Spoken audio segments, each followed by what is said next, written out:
Guys, welcome back to little to YouTube channel. So ഒരുപാട് നാളായാലും ഒരു Q&A ഒക്കെ ചെയ്തിട്ട്. സോ ഇന്നത്തെ വീഡിയോ എന്ന് പറയുന്നത് Q&A പാർട്ട് 1 ആണ് കേട്ടോ. സോ ഞാൻ റീസെന്റ് ആസ്മി ക്വസ്റ്റ്യൻ ഇട്ടിട്ടുണ്ടായിരുന്നു. അപ്പോൾ അതിൽ നിന്ന് ഞാൻ സെലക്ട് ചെയ്ത കുറച്ച് ക്വസ്റ്റ്യൻസ് ആണ് കേട്ടോ ഞാൻ ആൻസർ ചെയ്യാൻ പോണത്. സോ നമ്മുടെ ഫസ്റ്റ് ക്വസ്റ്റ്യൻ എന്ന് പറയുന്നത് എത്ര മന്ത് ആയി എന്നാണ്. സോ ഒരുപാട് പേര് ഇൻസ്റ്റയിലൂടെയും യൂട്യൂബിലൂടെ ഒക്കെ ചോദിച്ചിട്ടുണ്ടായിരുന്നു എത്ര മാസം ആയി. എനിക്കിപ്പോൾ 7 മന്ത് ആയി. 7 മന്ത് ഇപ്പോൾ ഓൺ ഗോയിങ് ആണ്.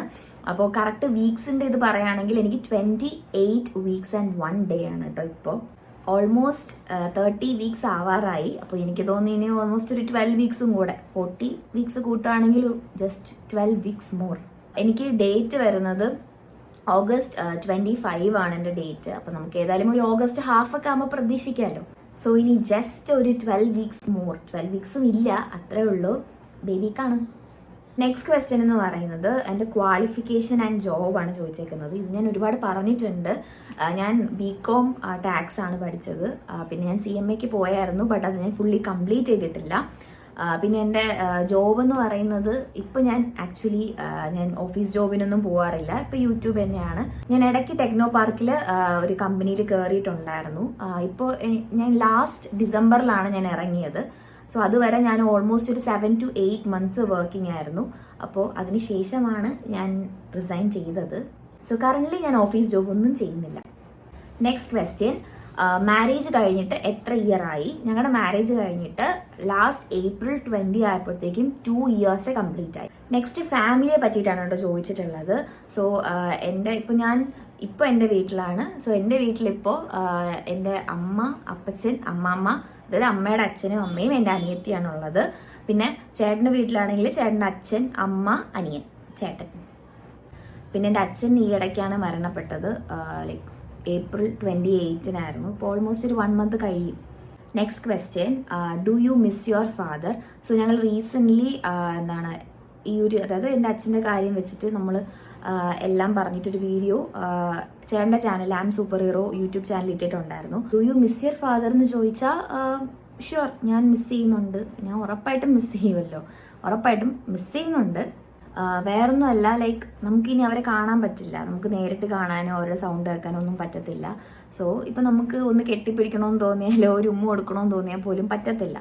അപ്പോൾ അതാണ് എനിക്കൊരു ഇതപ്പം എന്തെങ്കിലും നമുക്ക് ജസ്റ്റ് കണ്ണടച്ചിട്ട് നമുക്ക് അവരൊന്ന് ഫീൽ ചെയ്യാൻ മാത്രമേ ഇപ്പോൾ പറ്റുള്ളൂ. പിന്നെ നമുക്ക് അവരെ ഫോട്ടോസ്, വീഡിയോസ് അതൊക്കെ എടുത്ത് കാണാം. അപ്പോൾ അതൊക്കെ തന്നെയാണ്. ഞാൻ വിചാരിക്കാറുണ്ട് ലൈക്ക് മൊബൈലിൽ അത് ഞാൻ പപ്പാന്ന് സേവ് ചെയ്തിട്ടേക്കുമല്ലോ, ഫോട്ടോ ഒക്കെ ഇട്ടിട്ടുണ്ട്. അപ്പം ഒരു തവണ ലൈക്ക് അതിൽ നിന്നൊരു കോൾ വന്നിരുന്നെങ്കിൽ, അപ്പം ഞാൻ ഇടയ്ക്ക് ഞാൻ പപ്പേനെ മിസ് ചെയ്യുമ്പം പപ്പയുടെ മൊബൈൽ എൻ്റെ കയ്യിലാണ്. അപ്പം ഇതിനകത്തുനിന്ന് ഞാൻ എൻ്റെ മൊബൈലിലോട്ട് വിളിക്കും. അപ്പോൾ വിളിച്ചിട്ട് ഞാൻ കോൾ എടുത്തിട്ട് ഞാൻ ഇങ്ങനെ വെറുതെ വെക്കും.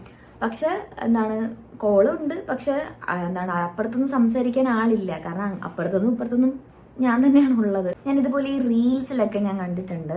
ലൈക്ക് ഇപ്പം 20 അച്ഛൻ്റെ അമ്മയുടെ 20 മിസ് കോളാണ് വന്ന് കിടക്കുന്നത്, വെറുതെ വിളിച്ചുകൊണ്ടിരിക്കും എന്നൊക്കെ ഓരോരുത്തർ പറയുന്നത് ഞാൻ കേട്ടിട്ടുണ്ട്. ഞാൻ ആലോചിക്കുന്ന വെച്ചാലേ സംഭവം ഇപ്പൊ നമുക്ക് അച്ഛനും അമ്മയൊക്കെ ഉണ്ട് വിളിക്കാനായിട്ട്, ബട്ട് അതെപ്പോഴും കാണണം എന്നില്ല. അതായത് ആ ഒരു മൊബൈലിന്റെ പിറകെ അവര് എത്ര നാൾ ജീവനോടെ കാണുമെന്ന് നമുക്ക് ഉറപ്പുണ്ടോ? ഇല്ല. എത്ര നാൾ അവർ കോൾ നമുക്ക് വരും എന്ന് ഉറപ്പുണ്ടോ? ഇല്ല. ഈ പറഞ്ഞ നമ്മുടെ തന്നെ ലൈഫിന് ഒരു ഗ്യാരണ്ടി ഇല്ല. അപ്പോൾ ജസ്റ്റ് അച്ഛനും അമ്മയെ വിളിച്ചു കഴിഞ്ഞാൽ നമുക്ക് ജസ്റ്റ് എടുത്തിട്ട് അറ്റൻഡ് ചെയ്ത് സംസാരിച്ച് വെച്ച് തീരുന്നുള്ള പ്രശ്നമേ ഉള്ളൂ. കുറേ പേര് അറ്റൻഡ് ചെയ്തിരിക്കുന്നവരെ എനിക്കറിയാം. അമ്മ വിളിക്കുന്ന മാറ്റിവേ, അച്ഛൻ വിളിക്കുന്ന മാറ്റിവേ എന്ന് പറയുന്നവരെ എനിക്കറിയാം. നമ്മൾ ആലോചിക്കാത്തൊരു സംഭവം എന്ന് വെച്ചാൽ എത്ര നാൾ അവർ ആ ഫോണിൻ്റെ അപ്പുറത്ത് നമ്മളെ വിളിക്കാനായിട്ട് അവർ കാണും എന്ന് നമ്മൾ ആലോചിക്കാറേയില്ല. സോ നമുക്ക് ഉള്ള ടൈമിൽ നമുക്ക് നമ്മുടെ ഫാമിലിയായിട്ട് ഹാപ്പി ആയിട്ട് മാക്സിമം ഇരിക്കാൻ നോക്കണം. Next question, how did your family overcome it? അപ്പോൾ ഓൾറെഡി ഞാൻ ബാക്കി മറ്റേ വീഡിയോസിലെല്ലാം പറഞ്ഞിട്ടുണ്ട്. അപ്പോൾ ജസ്റ്റ് ഒന്ന് ബ്രീഫായിട്ട് പറയാം. ഓൾറെഡി പപ്പ ഇച്ചിരി വെള്ളമടി കാര്യങ്ങളൊക്കെ ആണ്. പക്ഷെ അങ്ങനെ വെള്ളം അടിച്ചു പോകുന്ന ഒരാളല്ല. കുറച്ച് നാൾ സ്നേഹത്തോടെ നിൽക്കും, ഫാമിലിയായിട്ടൊക്കെ സ്പെൻഡ് ചെയ്യും, അങ്ങനത്തെ ഒരാളാണ്. അപ്പോൾ അതുകൊണ്ട് തന്നെ നമ്മൾ പുള്ളിയായിട്ട് അറ്റാച്ച്ഡ് ആണ്. കാരണം കുടിക്കാൻ നിൽക്കുന്ന സമയത്ത് നമ്മൾ വലിയ കാര്യമാണ്, സ്നേഹമാണ്. അപ്പം നമ്മൾ നല്ല അറ്റാച്ച്ഡ് ആണ്. നമ്മൾ എന്നുവെച്ചാൽ ചില വീട്ടിൽ അച്ഛനാവുമ്പം സംസാരിക്കില്ല, ഉമ്മ കൊടുക്കില്ല, അങ്ങനെയൊക്കെ ഉണ്ട്. പക്ഷെ എനിക്ക് അങ്ങനെയൊന്നുമില്ല. ഞാൻ എൻ്റെ 25ാമത്തെ വയസ്സ് വരയ്ക്കും ഞാൻ പപ്പയ്ക്ക് ഉമ്മ കൊടുത്തിട്ടുണ്ട്. കാരണം നമ്മൾ അത്ര ഒരു കമ്പനിയാണ്. പിന്നെ ഇപ്പോൾ ഒരു 1 മന്ത് ആവും അതായത് ലാസ്റ്റ് അതായത് കുടിച്ചിട്ട് പപ്പയ്ക്ക് ഒട്ടും വയ്യായിരുന്നു. അങ്ങനെ ഹോസ്പിറ്റലിൽ കൊണ്ടുപോയി, ലാസ്റ്റ് വീട്ടിൽ കൊണ്ടുവന്നു. ലിവറിന് അറിയാലോ, ലിവറിനും ഫുൾ പ്രശ്നമാണ്. പിന്നെ ലാസ്റ്റ് ബ്ലഡ് വൊമിറ്റ് ചെയ്ത് ക്ലോട്ടായിട്ട് വൊമിറ്റ് ചെയ്തിട്ടാണ് പപ്പ പോയത്. അപ്പോൾ അതായത് മരിക്കാറായ സമയത്തും എൻ്റെ വീട്ടിൽ എൻ്റെ അമ്മയുടെ അച്ഛനും അമ്മയും ഉണ്ട്. അപ്പോൾ കൂടുതലും പപ്പ അടി വയ്ക്കുന്നത് അവരുമായിട്ടാണ്. പപ്പയുടെ അച്ഛൻ നേരത്തെ മരിച്ചു പോയതാണ് കൊച്ചിലെ. ഇപ്പോൾ ഉള്ളത് എൻ്റെ അമ്മയുടെ അച്ഛനാണ്. അപ്പോൾ പപ്പയുടെ ലാസ്റ്റ് സമയത്തൊക്കെ എൻ്റെ അമ്മയുടെ അച്ഛൻ തന്നെയാണ് നോക്കിയത്. അതായത് മറ്റേ ബ്ലഡ് വരാനും മറ്റേ കാല് തിരുമ്മി അങ്ങനെ കുറേ അപ്പച്ചൻ തന്നെയാണ് ചെയ്തു കൊടുത്തത്. അപ്പം ലാസ്റ്റ് പപ്പ മരിക്കാൻ സമയത്ത് അപ്പച്ചൻ്റെ കൈ പിടിച്ചിട്ടാണ് പറഞ്ഞത്, എന്താണ്, എനിക്ക് തെറ്റ് പറ്റിപ്പോയോ അപ്പ, എൻ്റെ അടുത്ത് ദേഷ്യമൊന്നും വെക്കല്ലേ, എൻ്റെ അടുത്ത് ക്ഷമിക്കണേ എന്നിങ്ങനെ. അതായത് എൻ്റെ അപ്പച്ചൻ്റെ അടുത്ത് എൻ്റെ പപ്പ പറഞ്ഞായിരുന്നു. അപ്പോൾ അതായത് ഇപ്പം ഏത് ലാസ്റ്റ് മിനിറ്റിലായാലും നമുക്ക് ഒരാളടുത്ത് സോറി ചോദിക്കാനുള്ളൊരു മനസ്സുണ്ടല്ലോ, അത് എല്ലാവർക്കും കിട്ടുന്നൊരു കാര്യമല്ല. അതുപോലെ തന്നെ നമുക്ക് ക്ഷമിക്കാന്ന് പറഞ്ഞൊരു മനസ്സും എല്ലാവർക്കും കിട്ടുന്നതല്ല. അപ്പം എനിക്ക് സത്യം പറഞ്ഞാൽ ഇങ്ങനെയുള്ളിടത്ത് എനിക്ക് ഭയങ്കര റെസ്പെക്റ്റാണ്. കാരണം അത് എല്ലാവർക്കും പറ്റുന്ന കാര്യമല്ല. നമുക്ക് ഒരാളടുത്ത് ക്ഷമിക്കാന്നൊക്കെ പറയുന്നത് വളരെ വലിയൊരു കാര്യമാണ്. തെറ്റ് ചെയ്യുമ്പോൾ നമുക്കൊരു സോറി ചോദിക്കുക എന്നുള്ളതും വലിയൊരു കാര്യമാണ്. അതുപോലെ തെറ്റ് ചെയ്ത ഒരാളടുത്ത് നമുക്ക് മനസ്സുകൊണ്ട് ക്ഷമിക്കുക എന്ന് പറയുന്നതും വളരെ വലിയൊരു കാര്യമാണ്. അത് ചെയ്യാൻ പറ്റുന്നവരുടെ അടുത്ത് എനിക്ക് ഭയങ്കര റെസ്പെക്റ്റാണ്. അപ്പോൾ പപ്പയ്ക്ക് അങ്ങനെ തോന്നി, പപ്പ ചെയ്തു പോയത് തെറ്റാണെന്ന് തോന്നി അവസാന നിമിഷം പപ്പയ്ക്ക് അങ്ങനെ ചോദിക്കാൻ തോന്നിയത് തന്നെ പപ്പയുടെ ആ ഒരു മനസ്സിന്റെ ഇതാണ്. അപ്പം അതുകൊണ്ട് തന്നെ ഞങ്ങൾക്ക് ആർക്കും പപ്പയുടെ ഒരു ദേഷ്യമോ ഒന്നുമില്ല. ഞങ്ങൾക്ക് എല്ലായിടത്തും ഇഷ്ടം മാത്രമേ ഉള്ളൂ. ഇപ്പം എൻ്റെ ഫാമിലി എങ്ങനെ ഓവർകം ചെയ്തതെന്ന് ചോദിച്ചാൽ ഓൾമോസ്റ്റ് ഇപ്പം ചെയ്താലേ പറ്റുള്ളൂ. കാരണം നമുക്ക് ജീവിച്ചേ പറ്റുള്ളൂ, ലൈഫ് മുന്നോട്ട് കൊണ്ടുപോയേ പറ്റുള്ളൂ. അപ്പോൾ വേറെ വഴിയില്ല. പപ്പ നമ്മളെ വിട്ടു പോയി എന്നുള്ളൊരു ഫീൽ നമുക്കില്ല. ഞാൻ എപ്പോഴും പപ്പയോട് സംസാരിക്കും. പപ്പ ഇങ്ങോട്ട് നമുക്ക് സംസാരിക്കുന്നത് കേൾക്കാൻ പറ്റില്ല എന്നേ ഉള്ളൂ, നമുക്ക് അങ്ങോട്ട് സംസാരിക്കാമല്ലോ. സോ അങ്ങനെയൊക്കെ നമ്മൾ ഓൾമോസ്റ്റ് ഓവർകം ചെയ്തുകൊണ്ടിരിക്കുന്നു എന്ന് പറയാം. പിന്നെ നമ്മുടെ അച്ഛനും അമ്മയും അതായത് ഉള്ളിടത്തോളം കാലം നമുക്കൊരു പ്രത്യേക ഒരു കെയറിങ്ങും പാമ്പറിങ്ങും നമുക്ക് അവരുടെ നിന്ന് കൂടുതൽ കിട്ടും. അപ്പം അതിപ്പോൾ നമ്മൾ മനസ്സിലാക്കൂല. അത് നമ്മുടെ കൂടെ ഉള്ളപ്പോൾ സത്യം പറഞ്ഞാൽ നമുക്ക് അവരുടെ വാല്യൂ നമ്മൾ അറിയത്തില്ല. ഞാൻ ഓഫീസിൽ പോയിക്കൊണ്ടിരുന്ന സമയത്താണ് പപ്പയ്ക്ക് അങ്ങനെ ചോറ് കെട്ടി തരേണ്ട ആവശ്യമൊന്നുമില്ല. പക്ഷെ എനിക്ക് വേണ്ടി എല്ലാം ചെയ്തു തന്നു. ചോറ് കെട്ടി മാത്രമല്ല, സ്പെഷ്യൽ ഇതിൽ ഫ്രൂട്ട്സ് അരിഞ്ഞു തരും. അരിഞ്ഞ് സ്പെഷ്യൽ സ്പൂണ് ഒക്കെ വെച്ചിട്ടാണ് എന്നെ അതായത് പറഞ്ഞു വിടുന്നത്. എന്നിട്ട് ഞാൻ അവിടെ പോയി ഓഫീസിൽ പോയിട്ട് ഞാൻ വിളിക്കും, പപ്പ കിട്ടി, കൊള്ളാം, ഫുഡ് കൊള്ളാം എന്നൊക്കെ, പപ്പ വിളിക്കണേ എന്നൊക്കെ പറഞ്ഞാണ് വിടുന്നത്. അപ്പം ഈ ഒരു കെയറിങ് സ്നേഹം എന്നൊക്കെ പറയുന്നത് നമ്മുടെ സ്വന്തം അച്ഛൻ്റെ നിന്ന് കിട്ടുള്ളൂ. മനസ്സിലായില്ല? അപ്പം എനിക്ക് അച്ഛൻ്റെ നിന്ന് ആ ഒരു സ്നേഹമൊക്കെ എനിക്ക് കിട്ടിയിട്ടുണ്ട്. അപ്പം അതുകൊണ്ടാണ് എനിക്കിത്ര വിഷമം. മനസ്സിലായില്ലേ? അപ്പം കുടിച്ചിട്ട് നടക്കുന്ന ഒരാളാണെങ്കിൽ നമുക്ക് വലിയൊരു വിഷമം കാണത്തില്ല. പക്ഷെ നമ്മൾ ഇത്ര സ്നേഹിക്കുകയും കൂടെ ചെയ്ത ഒരാളാകുമ്പോൾ നമുക്ക് ഒബ്വിയസ്ലി നല്ല വിഷമം വരും. പിന്നെ അറിയാം, ഇപ്പോൾ ഓൾമോസ്റ്റ് ഞാൻ ക്യാരിങ് ആണ്, ഇപ്പോൾ അറിയില്ല 7 months ആയി. അപ്പോൾ ഈ ഒരു ടൈമിൽ നമുക്ക് നേരെ ഒന്ന് കരയാൻ പോലും പറ്റത്തില്ല. അതാണ് വേറൊരു ഇഷ്യൂ. ഇപ്പം എന്ത് ഇഷ്യൂ വന്നാലും ഞാൻ ചെറിയ കാര്യങ്ങൾക്ക് കരയുന്ന ഒരാളാണ്. ഇപ്പം ചേട്ടൻ്റെ അടുത്ത് പിണങ്ങിയാലും വീട്ടിൽ പിണങ്ങിയാലും ഞാൻ കിടന്ന് കരഞ്ഞു, അങ്ങനത്തെ ഒരു ടൈപ്പാണ്. അപ്പം ഇപ്പം പണ്ടത്തെ പോലെ കരയാൻ പറ്റില്ല. കാരണം വയറ് വീർത്ത് വരും തോറും നമുക്ക് ഒരുപാട് ശ്വാസം മുട്ടും.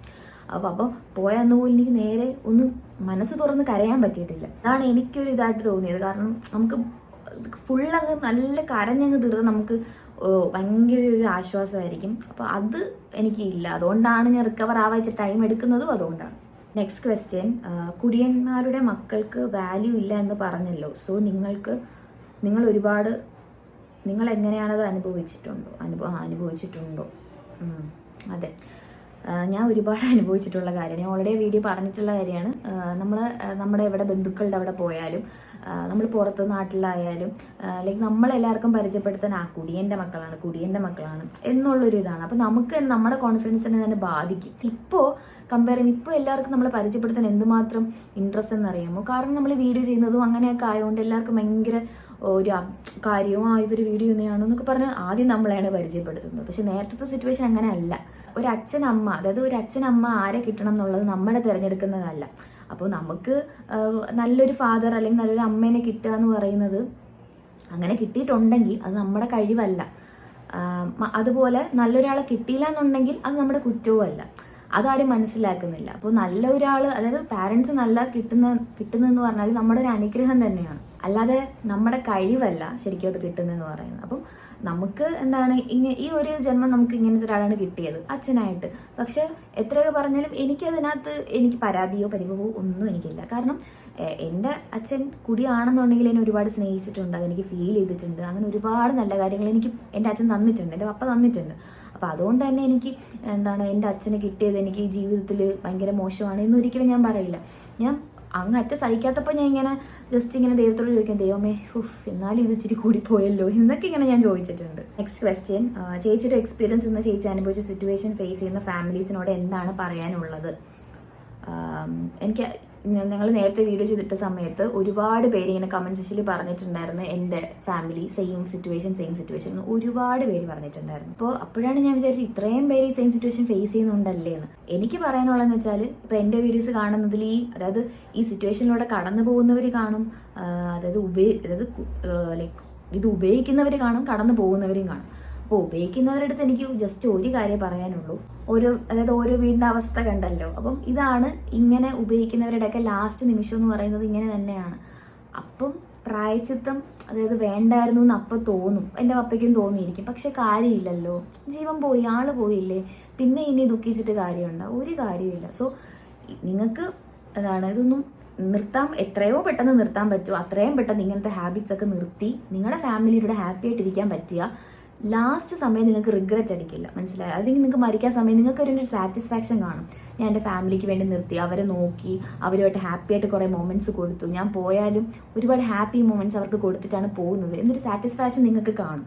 പക്ഷെ അതേസമയം നിങ്ങൾ കുടിച്ചിട്ട് പോവുകയാണെങ്കിൽ നിങ്ങൾ ആ സമയം വിചാരിച്ചിട്ട് കാര്യമില്ല, നിങ്ങളുടെ പോയ ജീവൻ നിങ്ങൾക്ക് തിരിച്ച് കിട്ടാനും പോകുന്നില്ല. സോ എത്രയും വേഗം ഇതൊക്കെ നിർത്തി നിങ്ങളുടെ ഫാമിലിയുടെ അടുത്ത് ഹാപ്പി ആയിട്ടിരിക്കാൻ പറ്റുമോ അത്രയും നല്ലത്. കാരണം നമ്മുടെ ലൈഫിനൊന്നും ഒരു ഗ്യാരണ്ടി ഇല്ല. അപ്പം നമ്മൾ എന്ന് വേണോ തട്ടിപ്പോവാം. അപ്പോൾ ഉള്ള സമയം നമ്മൾ ഹാപ്പി ആയിട്ട് ഫാമിലിയുടെ കൂടെ നമുക്ക് ഇഷ്ടമുള്ളവരുടെ കൂടെ ഒന്ന് സ്പെൻഡ് ചെയ്യുക, അത്രേ ഉള്ളൂ. പിന്നെ ഇതുപോലെ ഉള്ളവരെ ഫാമിലി അതായത് അങ്ങനെ അനുഭവിക്കുന്നവരുടെ അടുത്ത് പറയാനുള്ളതെന്ന് വെച്ചാൽ ഇപ്പം അറിയാലോ നമ്മൾ എല്ലാവരും, അതായത് നിങ്ങൾ മാത്രമല്ല ഒരുപാട് പേര് ഇതിനെ അനുഭവിക്കുന്നവരുണ്ട്. അവരുടെ അടുത്ത് എനിക്ക് പറയാനുള്ളതെന്ന് വെച്ചാൽ ഇപ്പം നമ്മൾ വിചാരിക്കും ആ ലൈഫ് തീർന്നു, നമ്മുടെ ലൈഫ് ഇങ്ങനെയാണ്, തീർന്നു, സമാധാനമില്ല, ഇതാണെന്ന് നിങ്ങൾ വിചാരിക്കും. പക്ഷെ ഇപ്പോൾ നിങ്ങൾക്ക് ലൈഫിൽ ഒരു ടൈമിൽ നിങ്ങൾ ഇത് അനുഭവിച്ചല്ലോ, അപ്പം നിങ്ങൾക്ക് നല്ലൊരു ലൈഫ് പിന്നെ വരും. ഇപ്പം എൻ്റെ എക്സാമ്പിൾ എടുത്താൽ അങ്ങനെ തന്നെയാണ്. അപ്പം നല്ലൊരു ലൈഫ് ഉറപ്പായിട്ടും നമുക്ക് ദൈവം തരും എന്നാണ് എൻ്റെ ഒരു വിശ്വാസം.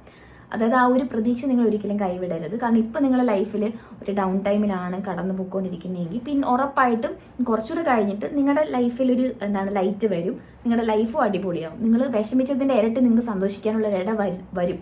സോ ഞാൻ ഇങ്ങനത്തെ ഒരു ലൈഫിലാണ് കടന്നു പോയിക്കൊണ്ടിരിക്കുന്നതെന്ന് പറഞ്ഞിട്ട് ആരും വിഷമിച്ചിരിക്കേണ്ട ആവശ്യമൊന്നുമില്ല. കാരണം ലൈഫല്ലേ, ഉറപ്പായിട്ടും എല്ലാം സെറ്റാവും.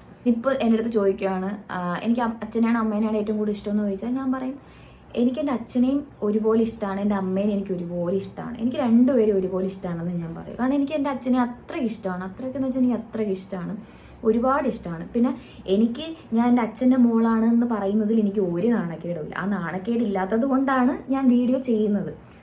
എൻ്റെ അച്ഛൻ്റെ പേര് സുനിൽ എന്നാണ്. അപ്പം പുള്ളിയുടെ മോളാണെന്ന് പറയുന്നതിൽ എനിക്കൊരു നാണക്കേടുമില്ല. അടുത്ത ജന്മവും എനിക്ക് എൻ്റെ അച്ഛനെ തന്നെ മതി. പക്ഷെ കുടിക്കാത്ത എൻ്റെ ഒരു അച്ഛന്, കുടിയില്ലാത്ത എൻ്റെ അച്ഛനെ എന്നെ സ്നേഹിക്കണം, ഇതുപോലെ സ്നേഹിക്കണം അച്ഛനെ തന്നെ. എനിക്ക് അടുത്ത ജന്മവും എനിക്ക് മതി. അടുത്ത ജന്മം ഉണ്ടെങ്കിൽ എനിക്ക് അങ്ങനത്തെ അച്ഛനെ മതി.